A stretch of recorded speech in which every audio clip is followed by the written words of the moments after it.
హరి ఓం వీక్షకులారా, 2 రోజులుగా ఒక వీడియో కాదు, అలాంటివి మరికొన్ని కూడాను. ఎవరో సుధీర్ శర్మ ఆట చాగంటి అనే ప్రవచనకర్తకు శిష్యుడో లేక పేటీఎమ్మో లేక అభిమానో నాకు తెలియదు, కానీ ఆయన రాముడి వంటి వాడట. అతడి తల్లి ఏది గరికపాటి నరసింహారావు గారు అనే ప్రవచనకర్త యొక్క తల్లి వదినని చేసుకోమంటే చేసుకున్నట్ట. ఆ వదినకి అన్నగారి కొడుకులే ఇప్పుడు తనకు వారసులై తన కొడుకులుగా చలామణి అవుతున్నారట. ఇది ఆ వీడియో సారాంశం. నేనిక్కడ కామేశ్వరి అనే కాముక స్త్రీని సమర్థించడం లేదండి. ఎందుకంటే పుత్రసముడు అని లేకుండా మరిదితో సంసారం చేసినటువంటి స్త్రీ.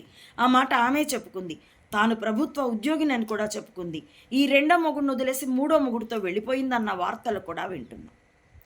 కాబట్టి నేను ఆ కాముక స్త్రీని, అందున మంచి భార్య కాకపోయింది, మంచి తల్లి కూడా కాలేదు, ఆవిడని సమర్థించడం లేదు. అలాగే ఈ గరికపాటి అనేటటువంటి ఈ సరస్వతీ పుత్రుడిని కూడా సమర్థించడం లేదు. పడక గది తప్పిదం జరిగింది అనంటే అది ఆ ఇద్దరి తప్పు ఉంటుంది. కాబట్టి నేను ఒకరు మంచి అనే దగ్గర లేను. అందున ధర్మరాజు తీర్పులాగా ప్రవచనాలు చెప్పేందుకు వచ్చి అవధానాలు చేస్తూ శాస్త్రం చెప్పినప్పుడు ఆవిడ చెప్తుందట, ఇద్దరు పరమ పాతకులనే అంటాను నేను. ఇక ఇతడి తరపున అతడు అన్నగారి కొడుకుల్ని, అంటే తాను పెళ్లి చేసుకున్న మొదటి పెళ్ళి, ఆవిడకు 2వ పెళ్ళి చేసుకున్న కామేశ్వరికి తన అన్నగారు గరికపాటి వెంకటేశ్వరరావుతో పుట్టిన కొడుకుల్ని తను తీసుకొచ్చి తన 2వ భార్య శారదమ్మ చేత పెంచిపిస్తే, అదే నిజమైతే ఈ పాటికి కోర్టుకెళ్ళి DNA పరీక్ష అడిగుండేవాడు కాదా? మామూలుగా కూడా కోర్టుకు వెళ్తాను, నా మీద నా పరువు తీసే విధంగా యూట్యూబర్లు ప్రవర్తిస్తున్నారు అని ప్రకటన కూడా ఇచ్చారు కదా వాళ్ళ టీం. అంటే కోర్టుకు వెళ్తే ఎటు ఏళ్ళు పుళ్ళు పడుతుంది, వ్యవహారం కోర్టులో ఉంది, మీరు మాట్లాడద్దు అనొచ్చు, ప్రస్తుతానికి ఈ రచ్చని, ఈ అగ్నిని చల్లార్చొచ్చు అన్నది. నిజంగా కోర్టుకు వెళ్ళేటట్లయితే అతడు నిజంగా తన కొడుకులు కాని తన అన్నకు, తన మొదటి భార్యకు పుట్టిన కొడుకులు అయ్యేటట్లయితే DNA టెస్ట్కి వెళ్ళుండేవాడు. అదీగాక ఆ తల్లి ఏది చాగంటి వారు మన్నించాలి, గరికపాటి నరసింహారావు అనేటటువంటి అవధాని తల్లి వదినని చేసుకోమని చెప్పిందా? అంటే తల్లిగా తనను చేసుకోమని ఏ తల్లైనా కొడుకు చెప్తుందా? వదిన తల్లి వరుస కాదా? ఎలా చెప్తుంది ఆవిడ? బహుశా ఆవిడ చనిపోయి ఉంటుంది. ఈ గరికపాటి అన్న అతని అన్నగారు తల్లిగారు కూడా తీరిపోయి ఉంటారు. అందుకని ఇక ఎటు వాళ్ళు తమ వాదన తాము చెప్పుకోలేరు కదా, తమ డిఫెన్స్ తాము చెప్పుకోలేరు కదా, అందుకని వాళ్ళ పేరిట చెప్తున్నారేమో. ఏ తల్లి చెప్తుందండి వదినని చేసుకోమని? అలా చెప్పిందంటే అదిగో ప్రహ్లాదుడు హిరణ్యకశిపుడిని వదిలేసినట్టు ఈ గరికపాటి అన్నవాడు ఆ తల్లిని వదిలేసి ఉండవలసింది. అదీగాక ఆ గరికపాటి వెంకటేశ్వరరావు భార్యనని, ప్రభుత్వ ఉద్యోగినిగా ఉండి రిటైర్ అయినానని, ఇన్నాళ్ళు అణుచుకున్న ఈ దుఃఖాన్ని అన్యాయాన్ని చెప్పుకుంటున్నానని చెప్పుకున్న ఆ కామేశ్వరి కొడుకులను వదిలేసిపోయినటువంటి ఆ కాముక స్త్రీ ఏం చెప్పుకుంది? తన్ని ఎత్తుకొచ్చాడని చెప్పుకుంది. రావణుడు సీతమ్మని ఎత్తుకొచ్చిన లెవెల్లో అంటూ రామాయణాన్ని పోలుస్తూ ఎత్తుకొచ్చాడని చెప్పుకుంది. వీళ్ళేం చెప్తున్నారు? తల్లి చెబితే ఈ గరికపాటి అన్నవాడు ఆ కామేశ్వరి ఇద్దరూ కాముకులే, అతన్ని చేసుకున్నాడని చెప్తున్నారు. సిగ్గన్నా ఉండాలయ్యా. పైగా యోగి వేమనతో పోలిక. వేమన ఎంత భోగపరుడైనా చివరికి తన తప్పిదం తెలుసుకున్నప్పుడు దాన్ని ఓపెన్గానే స్వీకరించి సర్వస్వము ఒంటి మీద వస్త్రంతో సహా త్యజించి, ఇప్పుడు ఆయన ఆ పని చేయమని చెప్పట్లేదండి, నేను ఎవరిని చెప్పను, అవి ఆ రోజులు. తన సర్వస్వము త్యజించి యోగి అయిపోయినాడు, సన్యసించాడు. ఈ గరికపాటి కూడా అలాగే చేస్తే తప్పు ఒప్పుకొని ధైర్యంతో సన్యసిస్తే ఖచ్చితంగా ఆయన మూలంగా చెరిపే ప్రయత్నం చేయబడిన హిందూ సనాతన ధర్మం తిరిగి అత్యంత ఉన్నత స్థాయిలో నిలబడుతుంది. ఉందాదము రత్నాకరుడు వాల్మీకితో పోలికల వాల్మీకి కూడా నారద ఉపదేశంతో వెళ్ళి భార్యాబిడ్డల బంధంలో ఉన్నటువంటి డొల్లతనం తెలుసుకొని వచ్చి సన్యసించాడు. అవేవీ చెయ్యరు కానీ ఇతడు ఊరికే నోటి మాటకు ధారణ శక్తి ఉన్న, మెమరీ ఉన్న, మన పెన్ డ్రైవ్ కూడా చెప్తుంది అంతకంటే గొప్పగా శ్లోకాలను.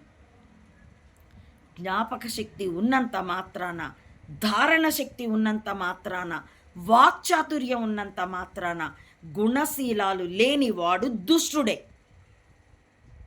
అలాంటి దుష్టుల్ని కొంతమంది, ఇద్దరూ దుష్టులై ఉండగా కొంతమంది కామేశ్వరిని భుజాన వేసుకొని, కొంతమంది ఈ గరికపాటిని భుజాన వేసుకొని, వ్యక్తులతో ఉండేటటువంటి రాగద్వేషాలు కాదండి.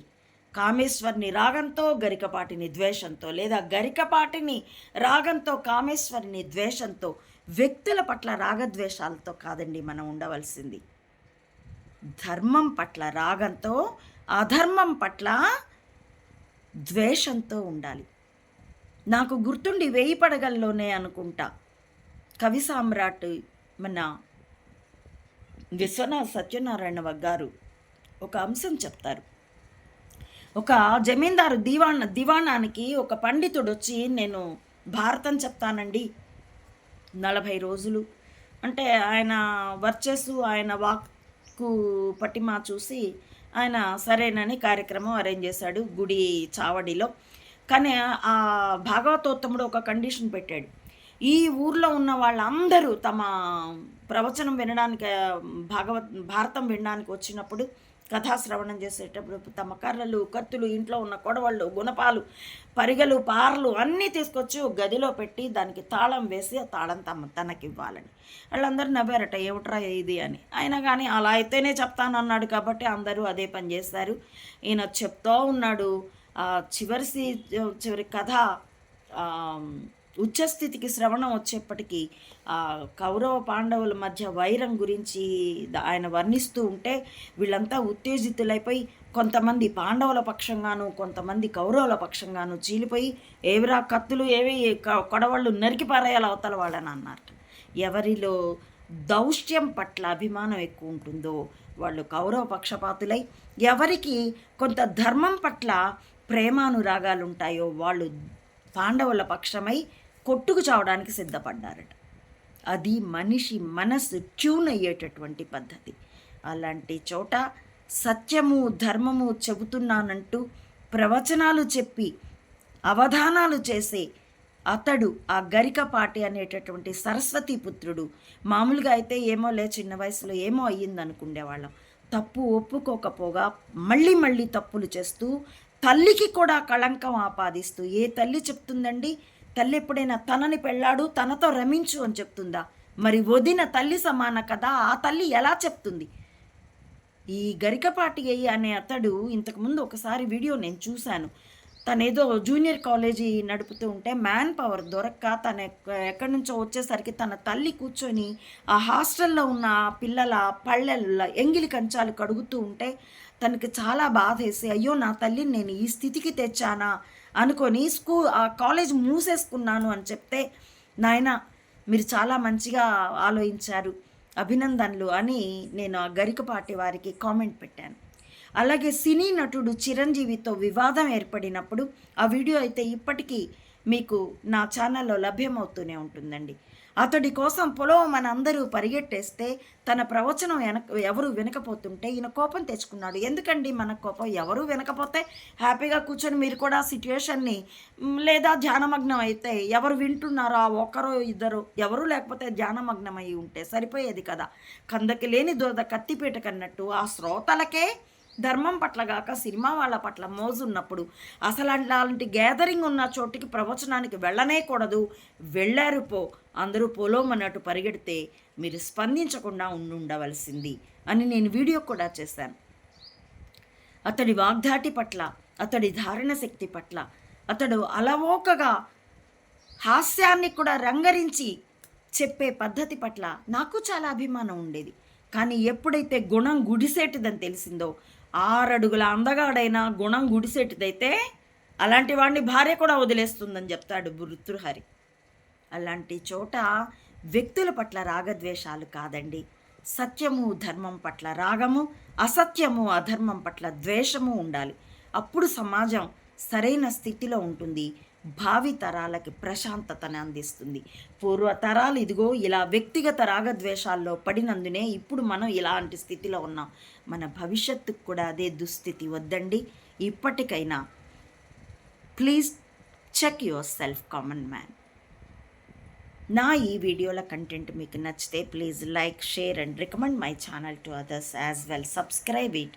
Please support Ammaodi Matha Anantananda to spread the truth of either spying or spirituality up to the roots of the society. And support me financially also. Thank you for watching.